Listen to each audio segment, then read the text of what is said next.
سلام مجدد، صابر تهانی هستم از گروه طراحی روشن. رسیدیم به جلسه ساختمان اجزای چهره. بخش مهم طراحی چهره است، برخلاف اینکه خیلی از دوستان فکر میکنن که ساختمان سر و متد لومیس و روش‌های دیگه برای نسبت‌های چهره مهمترین بخش طراحی چهره هست، اما باید بگم که اون چیزی که بیشتر باعث ایجاد شباهت توی چهره ها میشه درک فرم ساختمان اجزای چهره است. و حالا جلوتر توی جلسات دیگه من یه روشی از طراحی چهره رو میگم خدمتون که فقط با نسبت‌های اجزای چهره انجامش میدیم، یعنی به ساختمان سر کاری نداریم. این جلسه سنگینی هم هست، چون هر کدوم از اجزای چهره ساختمان خیلی پیچیده‌ای دارن و تقریباً 60% این دوره رو شامل میشه. اهمیت زیادی هم داره برای دوستانی هم که علاقه دارن طراحی ذهنی انجام بدن یا کاراکتر و همینطور طراحی کمیک و کاریکاتور رو خیلی علاقه دارن، یعنی تو ادامه مسیرشون میخوان از طراحی چهره برن به اون سمت، هم این بخش خیلی اهمیت داره، چون باید این فرما و ساختمانا رو درک بکنیم، آشنا بشیم، گوشه ذهنمون داشته باشیم، بتونیم ازشون استفاده بکنیم و بعضیاشون هم تغییر بدیم، مثل کاری که تو کاریکاتور میکنیم. این جلسه رو با پیچیده ترین بخش اجزای چهره شروع میکنیم، یعنی چشم. از نظر من چشم جذاب ترین بخشه و خیلی هم توی شباهت چهره تأثیر داره. چشم پیچیده ترین بخشه به خاطر المانهای زیادی که داره. حالا من به روشی که مناسب میدونم و به نظرم بهترین روشی هستش که میشه به ساختمان چشم مسلط شد، این جلسه رو شروع میکنم. بخش اول بخش کره چشم یا همون سفیدی چشم. شامل چه بخشی میشه؟ شامل خود کره چشم، یه فرم تقریباً کروی میگم، و یه فرو رفتگی بشقابی شکل که بخش رنگی چشمو شامل میشه، ما بهش میگیم عنبیه. یه حفره مرکز این فرو رفتگی وجود داره به اسم مردمک و یه پوشش شفاف روی این بخش قرار گرفته که باعث ایجاد این هایلایت جذاب روی این بخش چشم میشه که بهش میگیم قرنیه. بخش دوم بخش ساختمان و اسکلت این بخش از جمجمه است. ساختار اسکلت کاسه چشم که این بخش فرو رفتگی این داخله که کره چشم اینجا قرار میگیره و قسمت بالاش لبه ابروه.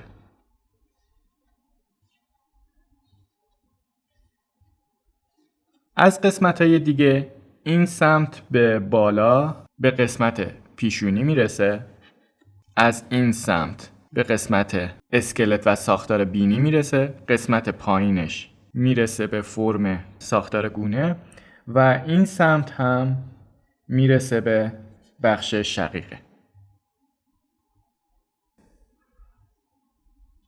بخش سوم شامل قسمت‌های بیرونی چشم میشه که پلک بالا رو ما داریم، این قسمت پوششی بالای چشم که کره چشم رو در بر داره.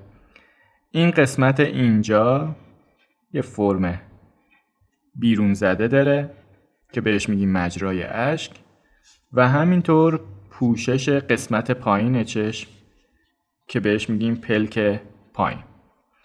قسمت‌های جزئی تری هم داره، مثل لبه پلک پایین، چون پلک ها یه بخش برجسته دارن. اینجا ما یه لبه داریم که بهش میگیم لبه پلک پایین و لبه پلک بالا و همینطور موجه ها.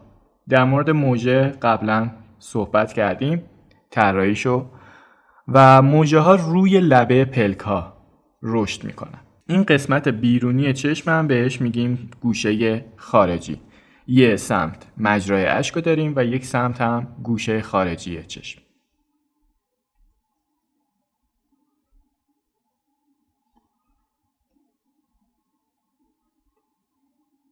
بخش چهارم بخش بافت اطراف چشمه که شامل ماهیچه های حلقوی دور چشم میشه و همینطور بافت چربی اطراف چشم، کیسه های چربی که بالای پلک و زیر پلک پایین قرار گرفتن و کره چشم و وسط کاسه چشم ثابت نگه داشتن. و بخش پنجمم ابروهاست. ابرو فرم خیلی خاصی نداره، ولی نحوه طراحی و اینکه کجای این ساختمان و فرم چشم طراحی میشه رو با هم بررسی میکنیم. قبل از اینکه وارد بخش ساختمان هر کدوم از این بخش ها بشیم، یه نکته خیلی مهم و لازم بگم، چون من دیدم خیلی از دوستان شوق و علاقه زیادی دارن و این باعث میشه که خیلی سریع بخوان برسن به طراحی چشم و باقی اجزای چهره و سریع چهره رو کار بکنن. یه روشی و ترتیبی رو میگم برای تمرین این بخش ها و توصیه میکنم که این ترتیب رو حتما رعایت بکنید. روش تمرین این بخش هستش.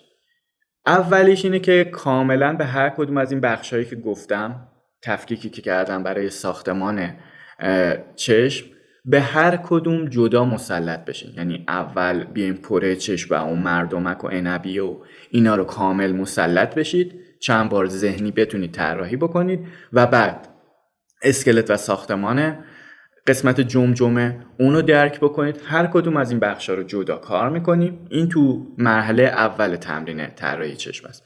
تو مرحله دوم یه چشم کامل با ابرو، موژه و سایر موارد و کامل هم از روی مدل و هم به صورت ذهنی کار میکنید و تو این بخش هم باید مسلط بشید. مرحله سوم که از همه مهمتره و خیلی از دوستان توی این مرحله یکم سعی میکنن که ازش فرار بکنن، اینه که چشما رو دیگه از این به بعد، موقعی که یه چشم کامل تونستید طراحی بکنید، چشم جفت رو باید طراحی بکنید. یعنی مدل ها، مثلا مدل، از روی مدل و عکس هایی که کار میکنید همه باید چشمای جفت باشه.